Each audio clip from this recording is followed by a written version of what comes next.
Hello everyone and welcome back to another video from How to Fix Online.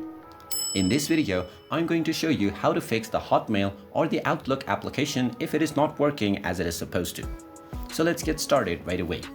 First of all, if you don't already know, then the Hotmail application has been renamed to Microsoft Outlook a long time ago.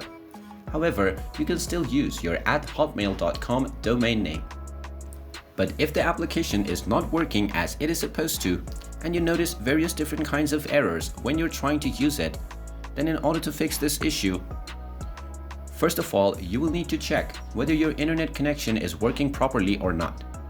Make sure that you are connected to a stable Wi-Fi or data connection, and if your internet connection is working just fine, then the next step to take is to check if you are using the latest update of the Outlook application. So open up the Google Play Store or the iOS App Store depending on your device, and then tap on the search box and simply type in Outlook and start the search. Once you find the application, if you see an update button instead of open, then you will need to tap on this to install the latest updates for your app. After installing the latest updates, you will see the open button once again, so you can tap on it to see if the application issues have been resolved. If the issues are resolved, then you're good to go.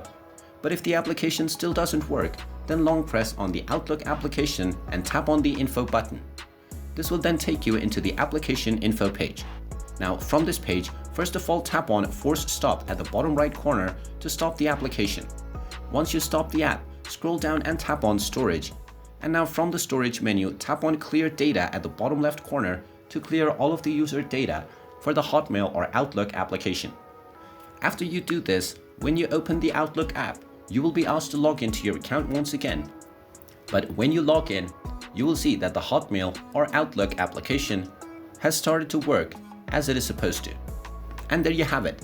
That is how easy it is to fix the not working issues for Hotmail or Outlook application. If you find this video helpful, make sure you hit that like button and subscribe to our channel if you haven't done so already. Also ring that notification bell to never miss another update from us. Thank you for watching, and I will see you again in the next video.